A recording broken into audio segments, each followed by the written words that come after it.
Que se passe-t-il vraiment quand tu brises le silence en premier avec quelqu'un d'évitant? L'évitant disparaît.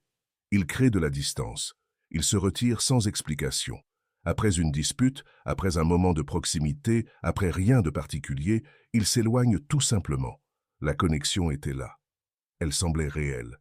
Et soudain, silence total. Tu passes des jours, peut-être des semaines, sans lui parler.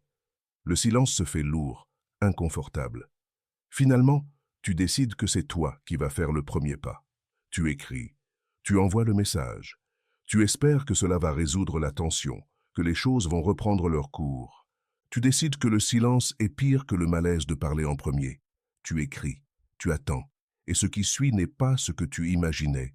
À ce moment précis, sans que tu le saches, sans que personne ne te le dise, tu viens d'établir quelque chose qui va définir chaque silence futur dans cette relation. Tu viens de montrer à l'évitant que son schéma fonctionne, que se retirer est sans risque, que lorsqu'il crée de la distance, tu la combles, que lorsqu'il disparaît, tu apparais. Et cette information, bien qu'elle semble minime, bien qu'elle semble insignifiante, change tout l'équilibre de pouvoir entre vous d'une manière presque impossible à inverser. Quand tu brises le silence en premier avec quelqu'un d'évitant, tu ne résous pas le conflit. Tu résous son inconfort. Tu élimines la pression qu'il ressent d'avoir pris ses distances. Tu lui retires la responsabilité de renouer le contact. Et dans le processus, sans t'en rendre compte, tu renforces exactement le comportement qui te blesse. Chaque fois que tu parles en premier après qu'il se soit retiré, tu lui apprends que s'éloigner n'a aucune conséquence, qu'il peut créer de la distance quand il veut, disparaître quand il en a besoin, et que tu seras là pour combler cette brèche. Ce n'est pas de l'amour, ce n'est pas de la maturité émotionnelle, c'est du conditionnement, et l'évitant apprend vite, la dynamique devient prévisible. Il s'éloigne, tu poursuis, il disparaît, tu brises le silence, et chaque cycle renforce le précédent. Chaque fois que tu répètes ce schéma, tu deviens plus tolérante à la distance, plus habituée à l'abandon émotionnel, plus disposée à accepter des miettes de connexion après de longues périodes de vide. Et lui devient plus à l'aise avec son retrait, plus sûr qu'il peut s'éloigner sans perdre ta présence, plus confiant que son schéma de distanciation ne le laissera pas seul. Ce qui rend le fait de briser le silence en premier si dangereux avec un évitant, ce n'est pas l'acte en lui-même. C'est ce que cet acte communique. Il lui dit que tu as plus besoin de la connexion que lui, que tu ne tolères pas bien la distance, que le malaise du silence est le tien, pas le vôtre. Et cette asymétrie, une fois établie, devient la base de toute la relation. Il apprend qu'il peut se retirer sans risque. Tu apprends que tu dois poursuivre pour maintenir la connexion. Et ces leçons s'ancrent profondément, deviennent automatiques, deviennent la façon dont vous fonctionnez ensemble. L'évitant ne manipule pas consciemment cette dynamique. Il n'est pas assis à calculer comment te maintenir dans la poursuite. Mais son système nerveux enregistre chaque interaction. Il apprend ce qui fonctionne. Et quand tu brises le silence en premier, son système apprend que s'éloigner fonctionne, que créer de la distance ne l'isole pas, qu'il peut se retirer émotionnellement et la relation sera toujours là quand il reviendra. Cette information devient sa boussole. Et chaque fois qu'il se sent submergé, chaque fois que l'intimité devient trop intense, chaque fois qu'il a besoin d'espace, son système sait déjà quoi faire. Se retirer, créer le silence, attendre. Pendant ce temps, tu vis une expérience complètement différente. Le silence se ressent comme un rejet, la distance se ressent comme un abandon. Et chaque fois qu'il se retire, ton anxiété augmente. Tu commences à te demander ce que tu as fait de mal. Tu repasses les conversations précédentes en cherchant des erreurs. Tu te demandes si tu as dit quelque chose qui l'a éloigné. Et cette incertitude te pousse à chercher du soulagement. Tu brises le silence non pas parce que tu le veux, mais parce que tu en as besoin. Tu as besoin de savoir qu'il est toujours là. Tu as besoin de confirmer que la relation existe encore. Tu as besoin de calmer l'anxiété que sa distance a créée. Et quand finalement tu parles en premier, tu obtiens ce soulagement temporaire. La connexion revient. L'anxiété diminue. Tout semble à nouveau aller bien. Mais le schéma s'est renforcé, le cycle s'est approfondi. Et la prochaine fois qu'il se retirera, ce sera plus facile pour lui et plus difficile pour toi. Ce schéma crée une dynamique où l'évitant a tout le contrôle sur la proximité et la distance dans la relation. Il décide quand se connecter. Il décide quand se retirer. Et tu restes piégé dans un état d'attente constant, toujours prêt à répondre quand il est disponible, toujours disposé à combler la brèche qu'il a créée. Ce n'est pas une relation équitable, c'est une dynamique où une personne gère son confort émotionnel au détriment de la stabilité émotionnelle de l'autre. Le plus grand piège dans tout cela, c'est que parler en premier se ressent comme l'option mature. Cela se ressent comme la décision adulte. Il semble que tu sois la personne raisonnable, celle qui ne laisse pas l'orgueil ruiner la relation, celle qui fait le pas nécessaire pour renouer. Et dans une relation saine, avec quelqu'un qui a la capacité de réciprocité émotionnelle, ce serait vrai. Mais avec un évitant, parler en premier après qu'il se soit retiré n'est pas de la maturité.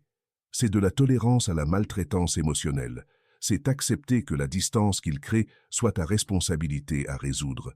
C'est normaliser un schéma où une personne peut s'éloigner émotionnellement sans aucune conséquence et l'autre personne doit travailler pour restaurer ce qu'elle n'a pas brisé. Chaque fois que tu brises le silence en premier, tu communiques que le comportement de retrait est acceptable, que tu peux vivre avec cela, que tu seras là peu importe combien de fois il disparaît. Et cette information, bien que tu ne la dises jamais explicitement, se transmet clairement dans tes actions.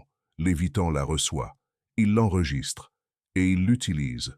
Pas de façon malveillante, pas de façon consciente, mais il l'utilise parce que son système cherche la sécurité. Et la sécurité pour un évitant n'est pas la proximité constante, c'est savoir qu'il peut s'éloigner quand il en a besoin et la relation sera toujours intacte quand il reviendra. Ce qui complique encore plus tout cela, c'est que briser le silence en premier apporte souvent des résultats immédiats positifs. Il répond. La connexion revient, tout redevient agréable. Ces moments de reconnexion se ressentent comme une victoire. Ils se ressentent comme la preuve que tu as pris la bonne décision en parlant en premier. Mais ce que tu ne vois pas dans ces moments, c'est le schéma plus large qui se construit. Tu ne vois pas que chaque cycle de retrait et de poursuite rend le prochain cycle plus probable. Tu ne vois pas que tu es en train de vous entraîner tous les deux à répéter cette dynamique encore et encore. Et tu ne vois pas que la connexion que tu récupères après avoir brisé le silence n'est pas durable. Elle est temporaire, elle est conditionnelle, et elle dépend entièrement de ta disposition à continuer de poursuivre chaque fois qu'il se retire. La raison pour laquelle ce schéma est si difficile à briser, c'est parce qu'il se ressent comme nécessaire. Quand tu es au milieu du silence, quand tu passes des jours ou des semaines sans parler, l'idée de ne pas briser ce silence se ressent comme impossible. Cela se ressent comme abandonné. Cela se ressent comme laisser mourir la relation. Et ton système nerveux panique face à cette possibilité. Tout en toi crie que tu dois faire quelque chose, que tu ne peux pas simplement rester dans le silence, que tu as besoin d'agir. Et parler en premier semble la seule option disponible, mais cette urgence que tu ressens n'est pas de l'intuition, c'est de l'anxiété. Et quand tu agis depuis l'anxiété, quand tu brises le silence parce que tu ne peux pas tolérer l'inconfort, tu opères depuis un lieu de besoin, pas de choix. Et cette différence compte énormément. Briser le silence depuis un lieu de besoin dit à l'évitant que tu as plus besoin de la connexion que lui. Cela lui montre que ta tolérance à l'abandon émotionnel a une limite, et cette limite est exactement là où il peut opérer confortablement. Il peut s'éloigner jusqu'à ce point, et juste avant de vraiment te perdre, tu vas apparaître. Tu vas briser le silence. Tu vas restaurer la connexion. Et il n'a jamais à affronter les conséquences réelles de son retrait.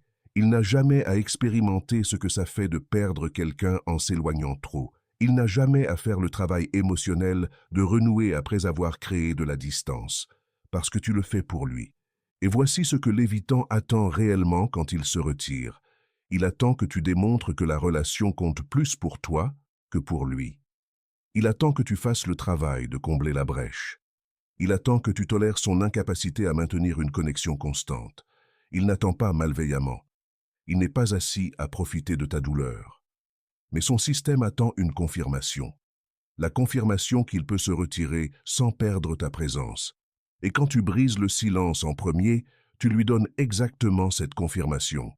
Tu lui montres que même quand il disparaît, tu es toujours là.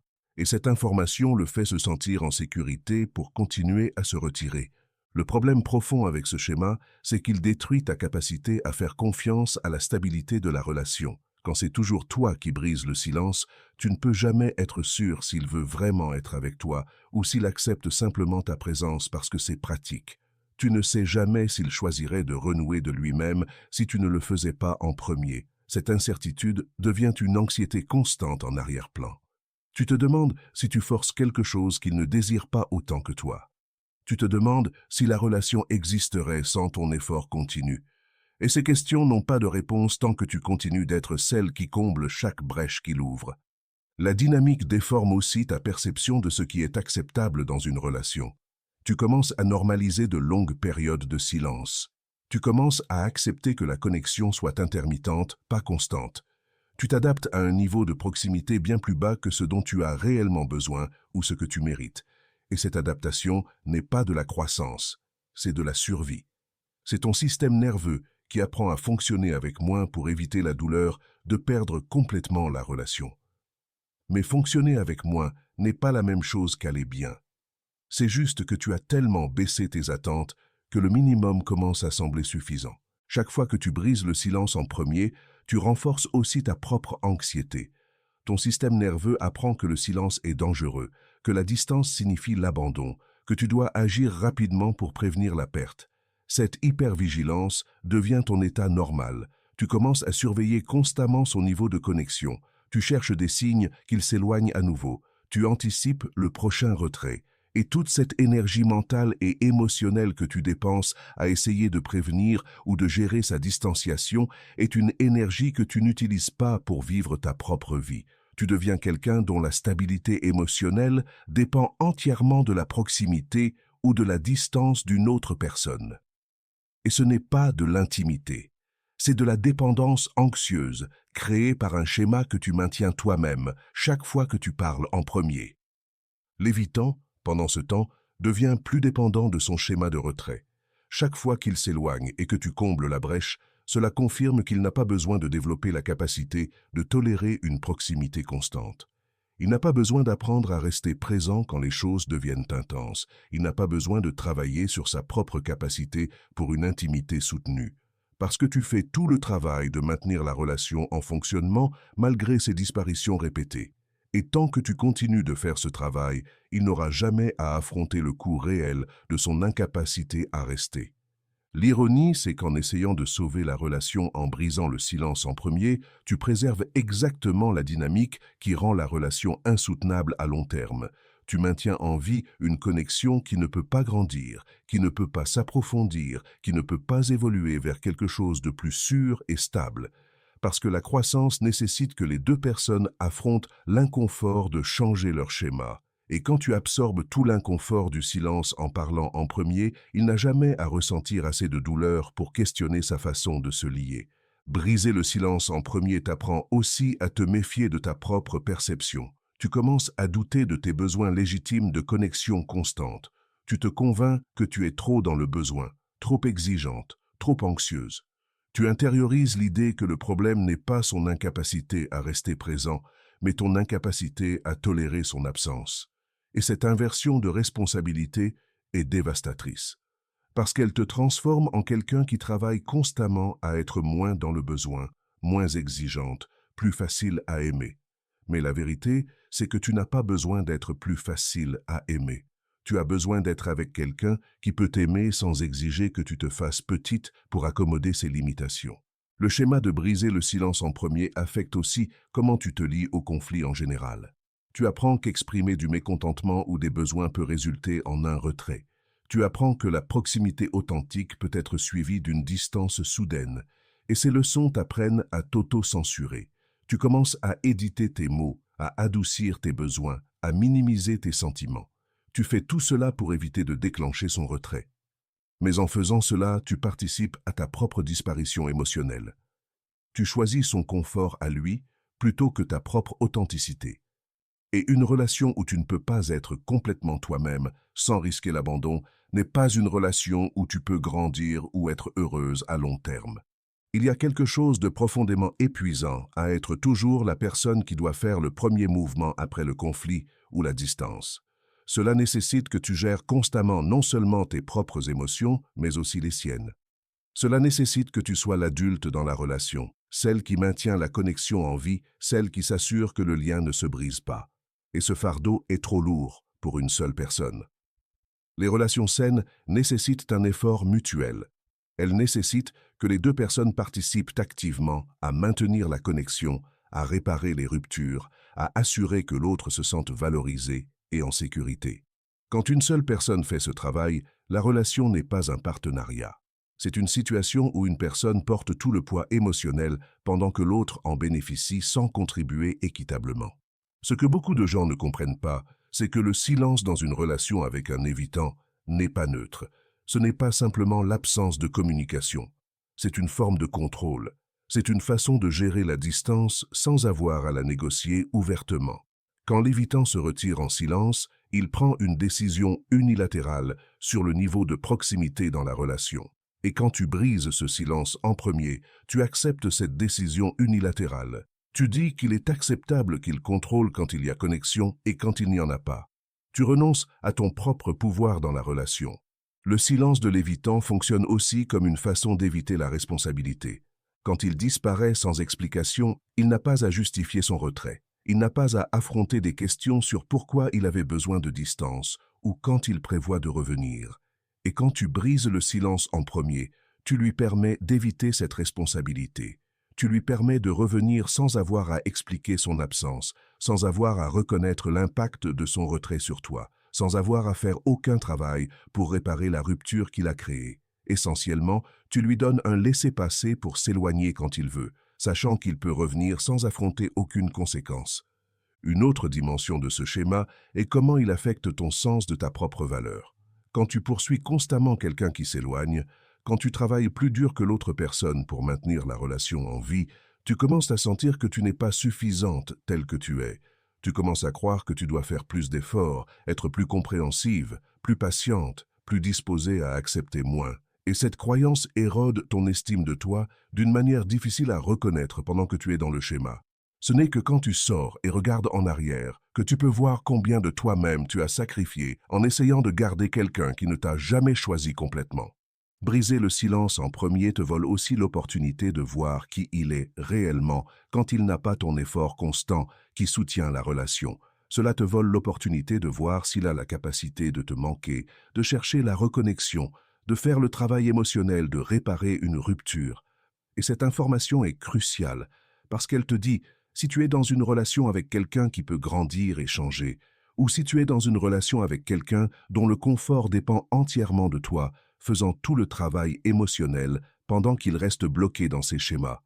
L'alternative à briser le silence en premier n'est pas d'être orgueilleuse ou de jouer à des jeux. Ce n'est pas de le punir avec plus de silence ou de te venger en l'ignorant. L'alternative est de permettre au silence d'exister sans le sauver. C'est de tolérer l'inconfort sans agir depuis l'anxiété. C'est de le laisser expérimenter les conséquences naturelles de son retrait, qui est la perte temporaire de connexion. Quand il s'éloigne et que tu ne poursuis pas, il doit ressentir sa propre absence, il doit affronter le vide que sa distanciation a créé, et il doit prendre la décision s'il veut revenir ou non. Cette décision, quand elle vient de lui, quand elle vient de son propre désir de renouer, plutôt que de ton besoin de maintenir la connexion, change complètement la dynamique. S'il revient de lui-même, s'il brise le silence parce qu'il veut vraiment renouer, tu commences à construire quelque chose de différent, quelque chose de plus équitable, quelque chose où vous avez tous les deux la responsabilité de maintenir la connexion. Mais si tu brises toujours le silence en premier, tu ne sauras jamais s'il reviendrait de lui-même. Tu ne sauras jamais s'il choisit vraiment d'être avec toi ou s'il accepte simplement ta présence parce que cela ne lui coûte rien.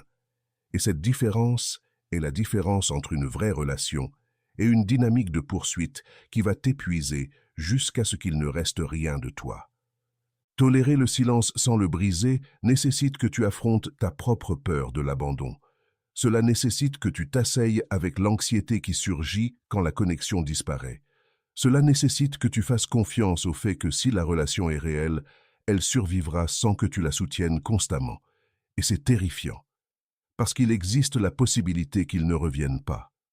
Il existe la possibilité que si tu ne combles pas la brèche reste ouverte indéfiniment. Mais cette possibilité a toujours existé. La différence, c'est qu'en ne brisant pas le silence en premier, tu laisses cette vérité se révéler au lieu de continuer à la cacher sous ton effort continu. S'il ne revient pas quand tu arrêtes de poursuivre, ce n'est pas parce que tu as perdu quelque chose de précieux, c'est parce que tu as découvert quelque chose de vrai. Tu as découvert que la connexion que vous aviez dépendait entièrement de ta disposition à tolérer son incapacité à rester. Et ce n'est pas une connexion qui vaut la peine d'être préservée. Parce que préserver quelque chose qui existe seulement par ton effort unilatéral signifie sacrifier ta paix, ta dignité et ta capacité à expérimenter une relation où les deux personnes choisissent d'être présentes. Briser le silence en premier avec un évitant n'est pas juste une erreur tactique, c'est une reddition de ta propre valeur dans la relation. C'est lui dire que son confort émotionnel est plus important que ta stabilité. C'est accepter que la façon dont il gère l'intimité est quelque chose que tu dois accommoder plutôt que quelque chose que vous devez négocier tous les deux. Et chaque fois que tu fais cela, chaque fois que tu priorises maintenir la relation plutôt que maintenir ta dignité, tu t'éloignes un peu plus de toi-même et tu te rapproches un peu plus d'une version de toi qui existe seulement pour soutenir le confort d'une autre personne. La personne qui brise constamment le silence en premier n'est pas la personne forte et mature qui sauve la relation. C'est la personne qui a appris à se valoriser moins que la connexion elle-même. C'est la personne qui a accepté que son besoin de proximité constante est un défaut qu'elle doit cacher plutôt qu'un besoin légitime qui mérite d'être satisfait. Et cette croyance, une fois intériorisée, n'affecte pas seulement cette relation. Elle affecte comment tu te vois toi-même, comment tu permets aux autres de te traiter, et à quel point tu es disposé à accepter des miettes au lieu d'exiger ce dont tu as vraiment besoin. L'évitant attend que tu brises le silence en premier parce que cela confirme que le schéma fonctionne, qu'il peut se retirer sans conséquence, que tu vas faire le travail émotionnel qu'il ne peut pas ou ne veut pas faire. Et tant que tu continues de briser ce silence, tant que tu continues de combler la brèche qu'il a créée, tu vas rester piégé dans un cycle où tu poursuis et il se retire, où tu t'épuises et il reste confortable, où tu perds des parties de toi-même en essayant de maintenir quelque chose qu'il ne soutient pas également.